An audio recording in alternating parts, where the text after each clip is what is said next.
Bonjour à toutes et à tous, bienvenue sur Grand Lille TV, ravi d'être en votre compagnie en ce lundi 18 juin, nouvelle édition du journal de la rédaction, avec d'abord bien sûr vos prévisions météo, un temps couvert d'abord en première partie de journée, la grisaille va dominer puis cet après-midi pour apprécier le soleil, les nuages vont se dissiper et laisser place au ciel bleu malgré parfois quelques voiles nuageux, les températures elles seront à peine de saison, 20 degrés de prévu aujourd'hui à Lille, les prévisions météo complètes comme d'habitude après ce journal.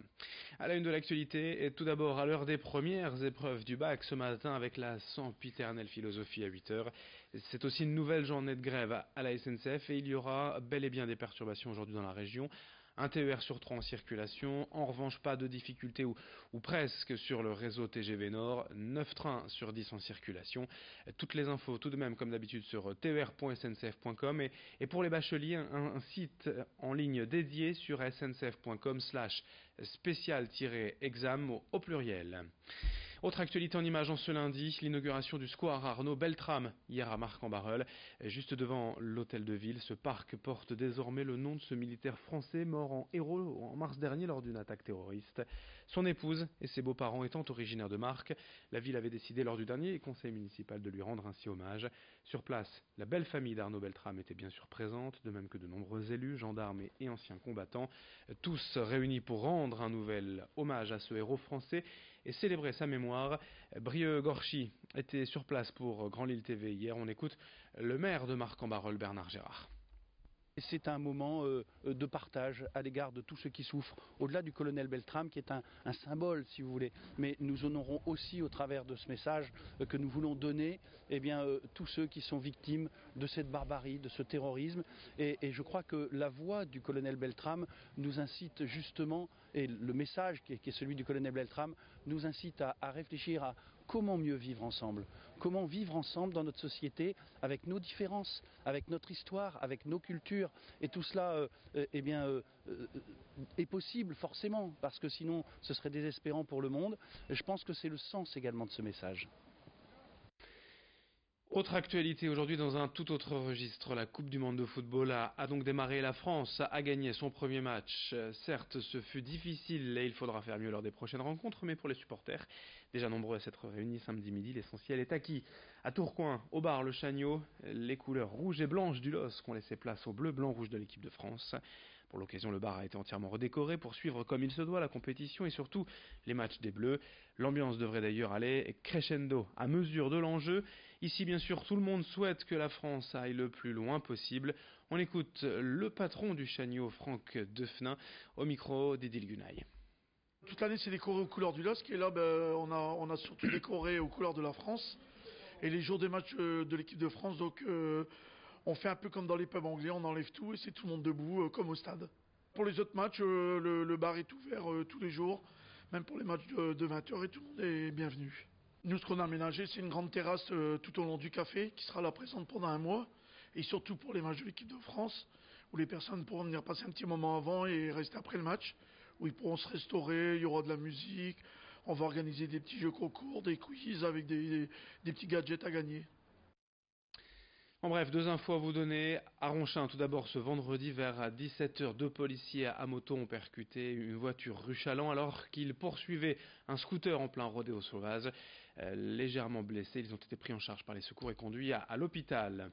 L'ancien président de la République, François Hollande, aujourd'hui en dédicace au Furet du Nord de Lille à 15h pour son livre Les leçons du pouvoir. Un récit dans lequel il livre sa vision de l'exercice en France comme sur la scène internationale. C'est au Furet du Nord, François Hollande, à 15h.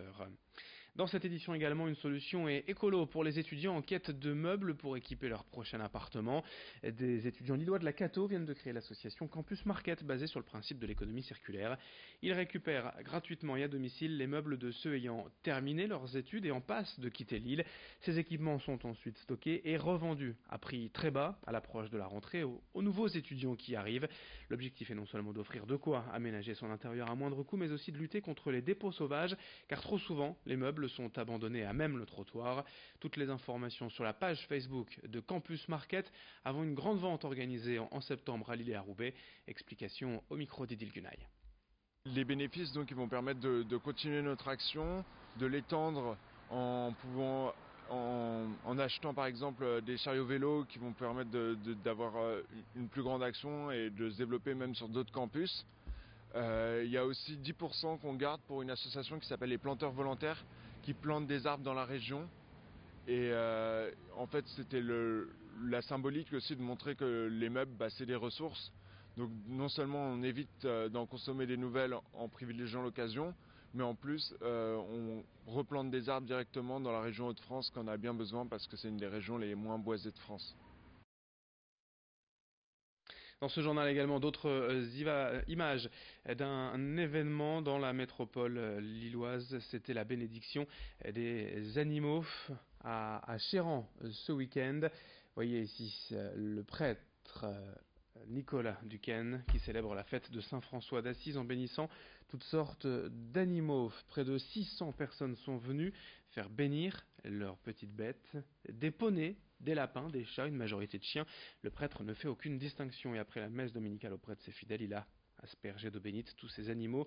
Pour dynamiser cette journée, l'équipe d'animation de la paroisse avait bien fait les choses en programmant également des ateliers de chevalerie et des performances de cirque. Explication au micro de Brieux Gorchy. C'est l'occasion pour chacun des paroissiens, pour chacun des gens de la paroisse de ramener son animal. Alors en général ce sont bien sûr des chiens, mais j'ai vu un chat, j'ai vu 3 lapins et 5 petits poneys. Donc c'est l'occasion de venir. Et donc dans le manège de Milo Deleu, donc à la ferme équestre du Lautour, nous avons fait une grande messe donc avec l'ensemble des animaux. Et les trompes de chasse d'Asbrook et la chorale de Gruson. Fin de cette édition, merci à vous de l'avoir suivi. Dans un instant, la suite, vos prévisions météo bien évidemment, avec un temps gris et couvert ce matin, puis du soleil, on l'espère cet après-midi, des températures à peine de saison pour la métropole lilloise et la région Nord-Pas-de-Calais. On en parle dans moins de 30 secondes. Très belle journée à toutes et à tous, ensemble évidemment sur Grand Lille TV.